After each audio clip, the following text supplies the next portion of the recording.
That was an Describe the end of the game and how that all went down. that was an absolute war, and I mean it came down to the end. We knew after the foul we could get the last shots. We held it for one, and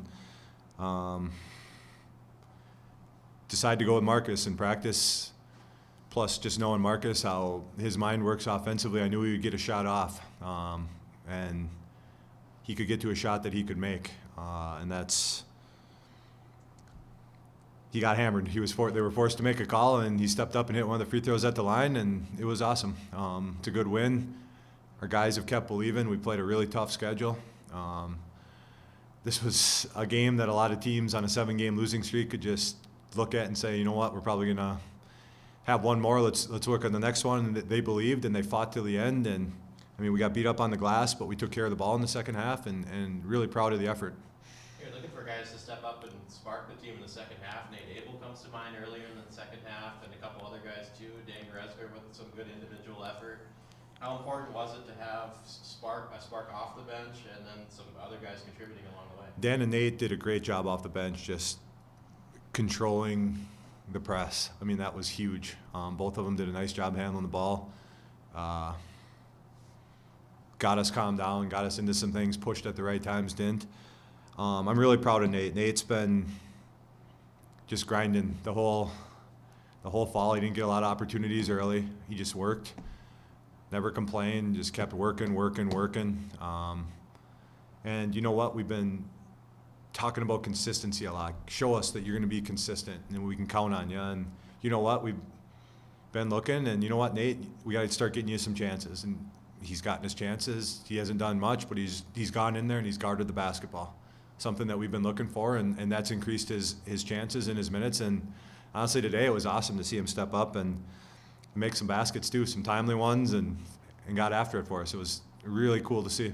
You're always looking for your leaders, of course, to be steady out there. Carl on defense made a couple good plays. Adam Houghton ended up with 12 points, which is tied for a team lead. How did those guys step up in this one? I thought Eric did a great job today. He did what you need seniors to do. His line hit a huge shot at a huge time. He got a couple rebounds. He did a heck of a job on 21.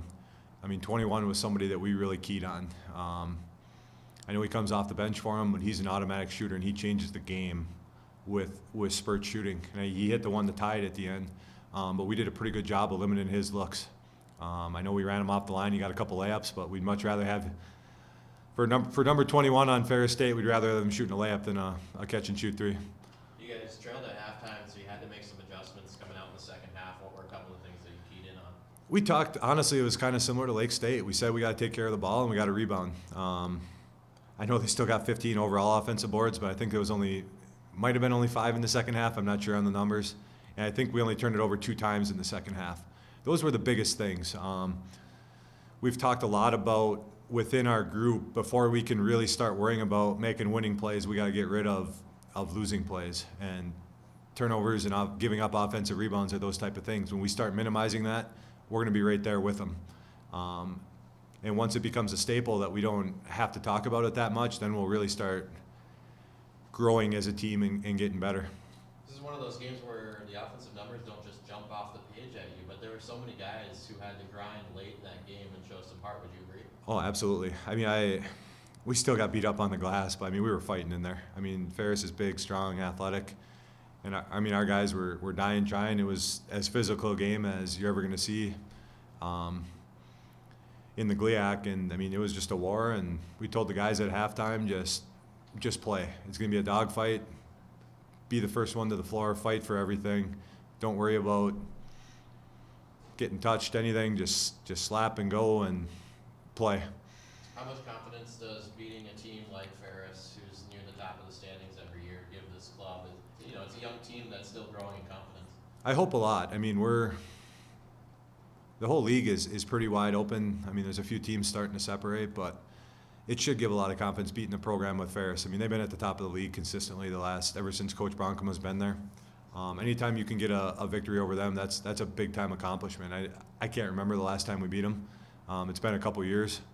I know for sure the last 2 years we got swept by them. So that's a big win, and we need to grow from it. I mean, we played so many games lately that you almost we're ready for some time off and some practice, and now you win this one, you want to go play again tomorrow. But we do have finals, so the guys need to focus and get ready for their tests tomorrow and Tuesday and Wednesday, and take care of the school part of this. You haven't had a chance to play at home a whole lot this year, and yet lots of fans stuck around to watch your game even after a big women's win in the first one this afternoon. And how nice is it to play in front of them? I mean, I hope they keep doing it. I think even with the losses, I think they've really been competing. We got some young guys. They're playing against guys 3, 4, 5, 6 years older than them sometimes, and they're battling their butts off. And this team, I haven't wavered in it, even though when you're in a long losing streak, it's hard. They're getting experience that you just can't replace, and the pieces are there. Not once has it been, we need to go find some more players type of thing. We know the solutions are here. We just need to get them there, and today hopefully will give us a boost and confidence in getting these guys to where they need to be. So you have a little bit of time off now before you come back and go right back into the grinder of the GLIAC schedule. What are a couple of things that you can take away from this weekend positively as far as, going into some time off and then coming back? We still have Kentucky Wesleyan a week from Monday, which is a big trip. I mean, that's a historically pretty good program. It's a fun place to play. They're a good team. I think they're 5-2, 6-2, something like that. After that, I just think a lot of these young guys, the Grease trip was awesome in August, but we also had them here an extra month, and a lot of times those freshmen will hit the wall, and they might have been doing it a little bit early. I think a week at home will just refresh their minds and hopefully come back fresh, ready to compete and get after it and continue to grow.